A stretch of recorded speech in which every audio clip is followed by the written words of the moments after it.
नमस्कार, भटकंती चॅनल मध्ये आपले स्वागत आहे। प्रत्येक कुटुंबाचे कुलदैवत हे निश्चित असते बघा। एखाद्याच्या कुटुंबात कुलदेवी असते तर एखाद्याच्या कुटुंबात कुलदेवी आणि कुलदेवता हे दोन्ही दैवत असते। परंतु आपल्या कुलदैवताची जर मनापासून सेवा आपण भक्ती केली तर नक्की आपल्याला काय मिळते तेच आपण ह्या व्हिडिओ मधून पाहणार आहोत। त्या छत्रपती महाराजांनी सुंदर असं स्वराज्य निर्माण केले, म्हणून आज आपण महाराष्ट्रामध्ये मोकळा श्वास घेतो। त्या छत्रपती शिवाजी महाराजांची कुलमाता ही आई तुळजाभवानी होती। कुलदैवत शिंगणापूरचे देवादेव महादेव होते। विचार करा की महाराजांनी कुलमातेवरती आणि कुलदैवतावरती विश्वास ठेवला, पण आपण का बरं ठेवायला नको? म्हणून हा व्हिडिओ अवश्य शेवटपर्यंत पहा। एक जीवनामध्ये आमूलाग्र बदल होणार आहे। कुलदैवत कुठलेही असो, वर्षातून एकदा तरी आपण अवश्य जाणे आहे गरजेचे असं सांगितले जाते।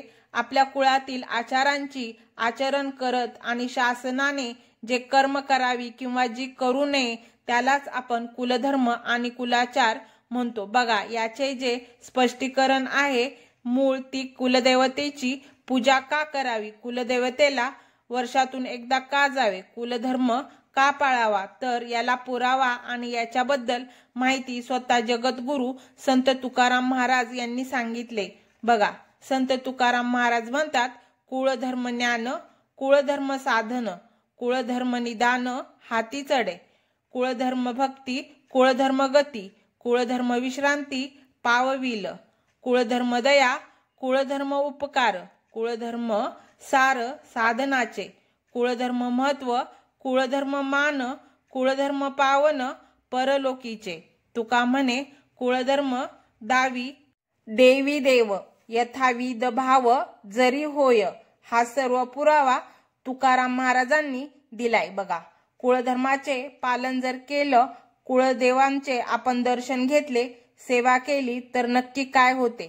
तुकाराम महाराजांनी बघा सांगितले की जो आपल्या कुळातील धर्माचे जो पालन करतो त्याच्यातून ज्ञान प्राप्त होते, त्याच्यातून साधना होती आणि याच साधनेमुळे ती व्यक्ती ते कुटुंब परमेश्वराजवळ जाते आणि ज्याच्या ठिकाणी कुळधर्माचे आचरण आहे त्याच्याकडून भक्ती होते आणि त्यामुळे त्यांच्या संसाराला उत्तम गती मिळते, कुठल्याही कार्याला गती मिळते आणि तोच विश्रांतीला पोहोचतो। जो कुळातील धर्म पाळतो, दुसऱ्यावर दया करून उपकार करतो, तोच कुळधर्म साधनेचा सार आहे। कुळधर्म महत्व आणि मान प्राप्त करून देतो, आपल्याला परलोकी पावन करतो। तो जगद्गुरु संत तुकाराम महाराज म्हणतात, शासनाप्रमाणे कुळधर्म करण्याचा जर भाव असेल मनामध्ये तर तो कुळधर्म त्या व्यक्तीला, त्या कुटुंबाला देव आणि देवतांचे दर्शन घडवतो। एवढी ताकद आहे कुळधर्मामध्ये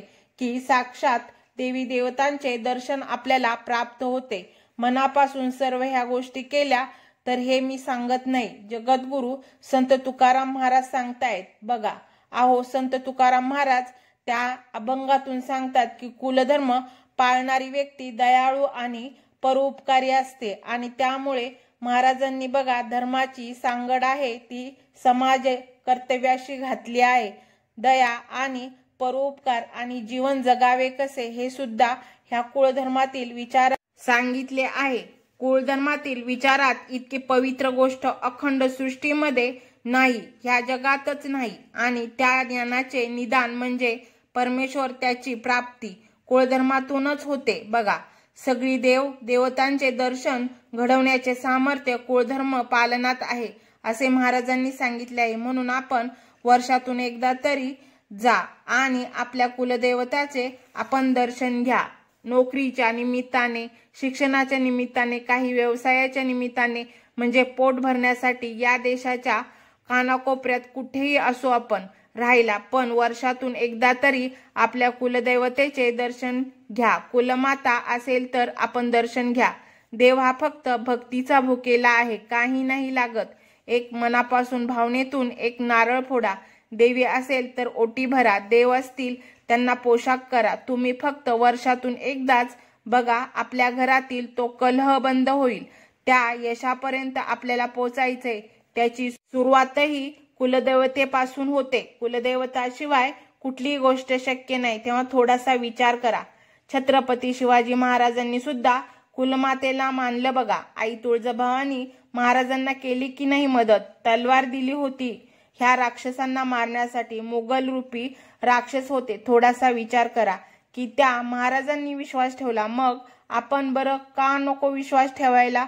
म्हणून आपण वर्षातून एकदा तरी आपल्या कुलदेवतेचं दर्शन घ्यायला नक्की जा. तुमचे कुलदैवत कुठले आहे हे कमेंटमध्ये नक्की सांगा. आणि हा व्हिडिओ आवडला असेल तर लाईक, शेअर, सबस्क्राईब करा. धन्यवाद.